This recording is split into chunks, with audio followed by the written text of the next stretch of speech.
2021 যেহেতু লেজে গোবরে হয়ে হেরেছে 2024-এ 18 থেকে 12 হয়েছে, তাই বাংলা থেকে মানুষের মৌলিক অধিকার ছিনিয়ে নেওয়ার চেষ্টা চলছে। কিন্তু এটা আমরা হতে দেব না। আমি আগেও বলেছি, এখনো বলছি, একটা মানুষের নামও যদি বাদ যায়, একটাও বৈধ ভোটারের নাম যদি বাদ যায় বাংলা থেকে, তাহলে 1 লক্ষ লোক নিয়ে ইলেকশন কমিশনের অফিস ঘেরাও করব। ক্ষমতা থাকলে অমিত শাহের দিল্লির পুলিশ আটকে দেখাক। এসআইআর লাগু হতেই জাতীয় নির্বাচনকে হুঁশিয়ারি অভিষেক ব্যানার্জির। স্পষ্ট জানিয়ে দিয়েছেন মানুষের নাম বাদ দেওয়া যাবে না, আর যদি বাদ যায় তাহলে ছাড়া হবে না। এসআইআর নিয়ে রাজ্যবাসীর মনে হাজারো প্রশ্নের ভিড়। নির্বাচন কমিশনের ঘোষণা অনুযায়ী মঙ্গলবার থেকে শুরু হয়েছে রাজ্যে এসআইআর, আর সেই দিনই সাংবাদিক বৈঠক করে এই প্রসঙ্গে একরাশ ক্ষোভ উগরে দেন তৃণমূলের second in command Abhishek Banerjee. তিনি সাংবাদিকদের মুখোমুখি হয়ে বলেন, এদের উদ্দেশ্য একটাই, বাঙালিকে বাংলাদেশি বলে দাগিয়ে দেওয়া, বাংলা ভাষাকে নিয়ে ব্যঙ্গ বিদ্রুপ করা। 2021-এ যেহেতু লেজে গোবরে হয়েছে, 2024-এ 18 থেকে আবার সিটটা 12-এ নেমে এসেছে, তাই বাংলার মানুষের যে মৌলিক অধিকার সেটা ছিনিয়ে নেওয়ার চেষ্টা চলছে। কিন্তু এটা আমরা হতে দেব না।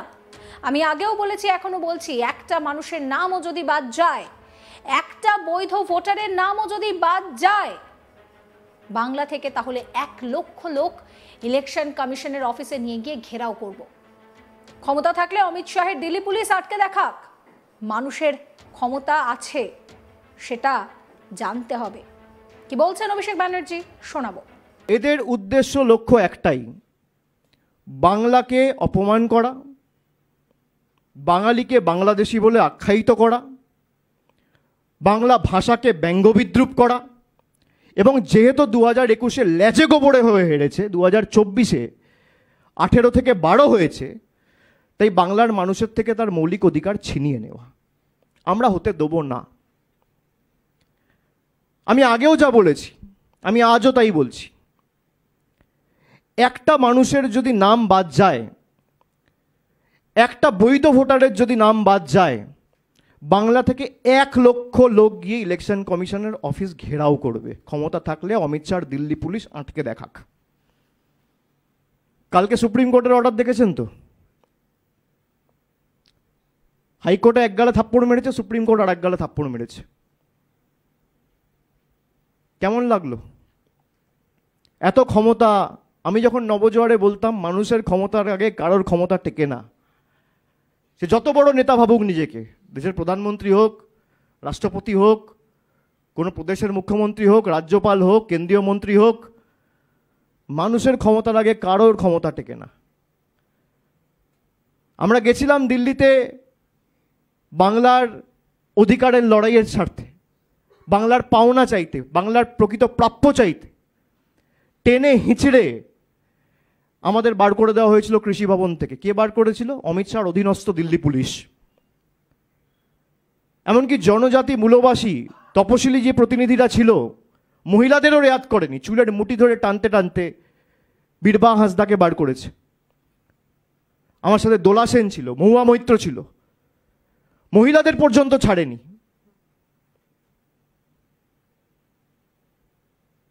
আমরা বলেছিলাম যে হয় আমরা এই লড়াই দিল্লিতে নিয়ে গিয়ে জমিদারদের বোঝাবো যে বাংলার ক্ষমতা কত ধানে কত চাল, আর নাহলে বিকল্প অর্থের ব্যবস্থা করব। আমাদের সরকার প্রায় 59 লক্ষ প্রকৃত জব কার্ড হোল্ডার, যাদের টাকা বাকি ছিল 2024 সালের ফেব্রুয়ারি মাসের, প্রত্যেকটা লোকের ব্যাংক অ্যাকাউন্টে টাকা ডাইরেক্ট ব্যাংক ট্রান্সফারের মাধ্যমে টাকা পৌঁছে দিয়েছে। পাশাপাশি মানচিত্র দেখিয়ে অভিষেক প্রশ্ন তুলছেন, শুধু পশ্চিমবঙ্গ নয়, আরো অনেক রাজ্যের সঙ্গে সীমান্ত রয়েছে বাংলাদেশের, তবু শুধু বাংলায় এসআইআর হচ্ছে। মায়ানমারের ক্ষেত্রেও পশ্চিমবঙ্গের সীমান্ত না থাকলে রোহিঙ্গা ইস্যু নিয়ে আক্রমণ করা হচ্ছে বাংলাকে। অভিষেক বলছেন যে বাংলাদেশের সঙ্গে 5 রাজ্যের সীমান্ত রয়েছে, পশ্চিমবঙ্গ, মেঘালয়, আসাম, মিজোরাম, ত্রিপুরা। 5 রাজ্যের মধ্যে এসআইআর হচ্ছে শুধু বাংলায়। তার প্রশ্ন, বাংলাদেশের সঙ্গে বর্ডার শেয়ার করেছে বাংলা, আসাম, ত্রিপুরা, মিজোরাম, মেঘালয়।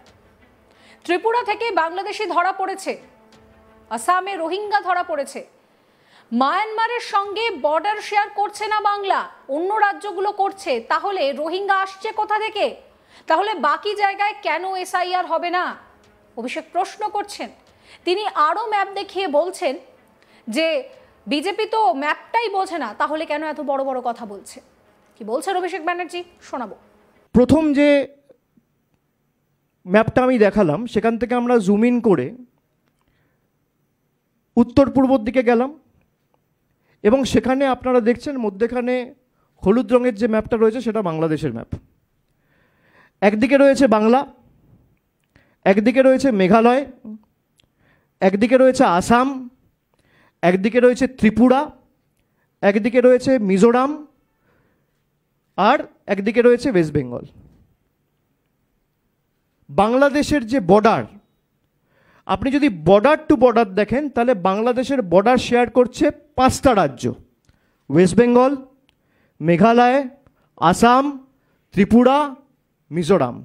এসআইআর হচ্ছে খালি বাংলায়, বাকি 4টে রাজ্য বাদ। কেউ প্রশ্ন করে না। বাকি যে 4টে রাজ্য রয়েছে আপনারা খবর করেননি যে 15 দিন আগে ত্রিপুরা থেকে 21 জন বাংলাদেশি ধরা পড়েছে? সংবাদ মাধ্যমের প্রতিনিধিরা খবর করেনি? অগস্ট মাসে, সেপ্টেম্বর মাসে আমার মনে আছে মায়ানমার থেকে আসামে রোহিঙ্গা ধরা পড়েছে। 5টা রাজ্য বর্ডার শেয়ার করছে বাংলাদেশের সাথে। আমি আবার বলছি, এই তথ্যটা অত্যন্ত গুরুত্বপূর্ণ। পশ্চিমবাংলার সাথে সাথে মেঘালয়, আসাম, ত্রিপুরা, মিজোরাম 4টে রাজ্যেতেই এসআইআর হচ্ছে না এবং তারা বলছে বাংলায় বাংলাদেশি রয়েছে। পরের স্লাইডটায় যাব। মায়ানমারের যে বর্ডার রয়েছে, মায়ানমারের বর্ডারে আপনারা দেখুন 4টে স্টেট রয়েছে যাদেরকে রোহিঙ্গা বলা হয়। বার্মা বা মায়ানমার থেকে যারা আসে তাদেরকে বলে রোহিঙ্গা। বিজেপির নেতারা বলতো 1 কোটি রোহিঙ্গা রয়েছে নাকি বাংলায়। মায়ানমার বেঙ্গলের সাথে বর্ডার শেয়ার করে না, তারা তো জানে না। আমি ম্যাপ ধরে দেখাচ্ছি, দেশের ম্যাপ দেশাত্মবোধের কথা বলে, দেশের ম্যাপটাও জানে না। এই হচ্ছে বিজেপি। যারা বর্ডার শেয়ার করছে মিজোরাম, মণিপুর, নাগাল্যান্ড, অরুণাচল প্রদেশ, যাদেরকে তথাকথিত রোহিঙ্গা বলা হয়, সেই রোহিঙ্গা যদি প্রবেশ করে দেশে তাহলে হয় মিজোরাম দিয়ে করবে, নইলে মণিপুর দিয়ে করবে, নইলে নাগাল্যান্ড দিয়ে করবে, না হলে অরুণাচল প্রদেশ দিয়ে করবে। 4টে রাজ্যের মধ্যে একটা রাজ্যেও এসআইআর হচ্ছে না। তাহলে নির্বাচন কমিশনের উদ্দেশ্য, লক্ষ্য কি? আমার প্রশ্ন। এই ভিডিও সম্পর্কে আপনাদের মতামত জানাবেন। সমস্ত খবরের আপডেটের জন্য চ্যানেলটিকে সাবস্ক্রাইব করবেন, নোটিফিকেশন পেতে বেল আইকনে ক্লিক করবেন, ফলো করতে ভুলবেন না আজ তাক বাংলার হোয়াটসঅ্যাপ চ্যানেল।